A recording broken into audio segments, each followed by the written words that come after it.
So was David Pollock right of saying that Georgia is the program to beat, that they're now the standard of college football? Well, short answer, because I'm not even going to get into all of it. Yes, he was absolutely correct. The reason why I'm really making this video was because Nick Saban was right there. He was in LA. He was in SoFi Stadium. He was right. He was right on the panel, and he had to literally sit there and listen to David Pollock and a lot of the cast on game day and everyone else in the nation sit up there and say that Georgia is the standard, that Georgia is the program to be. And right now they are. Georgia is the best program in college football. And listen, I said this back in 2018 when Clemson beat Alabama twice. They beat Alabama twice for the national championship in both 2016 season and 2018 season. And I said, listen, to be the man, you got to beat the man. And Clemson did it twice. Despite Alabama winning 2 national titles and pretty much having the same national championship appearances as Clemson, I still said that Clemson was the top program, the top dog, because they beat the man, and Alabama didn't have that opportunity to do that. So Georgia right now is the man. And I actually think that this could be added fuel, this could be added motivation for Nick Saban to get back to what they used to do, right? As far as trying to bring back the standard, as far as being the fiery, hungry, angry coach that I think we all know and love in Nick Saban. I mean, I think and again, Nick Saban's in his 70s. We all know that Nick Saban's not going to be the same coach he was 10 years ago, or even 5 or 6, or even 4 or 5 years ago. But if you want to compete with Georgia, because now, like I said, that is the standard now. It is Georgia, right? The last couple years, we have not lived up to it. Our coaching, right, whether if it's development, whether if it's coaching, whether if it's the attitude, whatever it is, we have not lived up to that standard. Georgia has lived up more to the Bama standard than we have gotten. And Georgia's not slowing down, right? You saw how they were in the national championship game. You saw their mentality even after the game was over. These guys are hungry and they're wanting even more, right? Because Georgia has a system where all of a sudden their backup players have a huge chip on their shoulders because they have something to prove. They have something to prove compared to the starters. There's now an expectation that it's national championship or bust. And then if you fail, you are the one that's really going to mess up the potential dynasty in the making. And that's something that Alabama players used to have, right? The whole saying that Bama doesn't die, they multiply, and that they don't is that for the most part they reload every single year. They reload that clip in the chamber every single damn year, because it's 5-star on 5-star on 5-star just waiting in the woodworks for their opportunity. That's Georgia, not Alabama right now in the moment.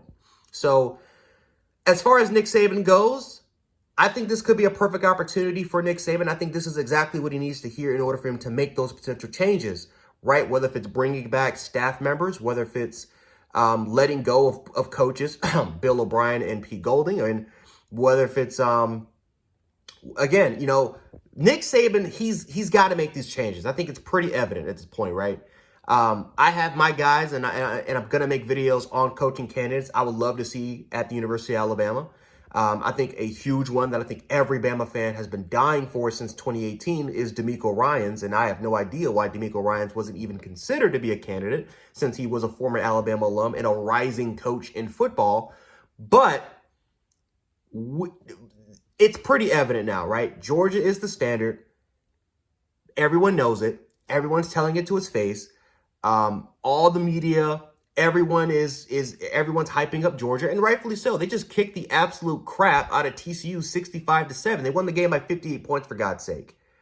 But maybe this is exactly what we needed. Maybe this is the extra fuel and the extra motivation that Saban needs in order to get things in track. And I think the first thing that he does need to start off with is the coaching staff. He needs to, again, getting the right coach, firing the coaches that are failing these kids in development, getting the right coaches that can develop, reevaluating the roster and seeing who's that guy and who's not that guy, and recruiting, right? Are we making the right evaluations in recruiting? Because yes, we're earning national championships in recruiting, but it doesn't mean anything if you can't really develop these players if you can't develop any of these recruits. It doesn't matter how many national championship recruiting rankings you have. Ask A&M about that.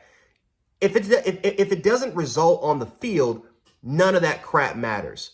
That's why, in a way, I stopped. And again, I respect again, I have a lot of people, I have a lot of friends, content creators.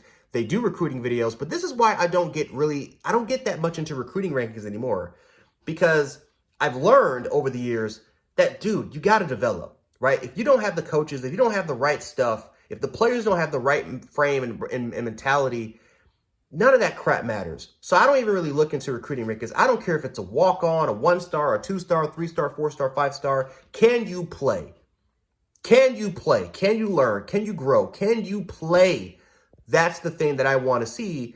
And not just for Nick Saban to be motivated, but maybe the players for themselves that's already there, maybe that this is the extra fire and motivation that they need in order for them to get back to that stage. Because like I said, the expectation is not to just win the damn Sugar Bowl.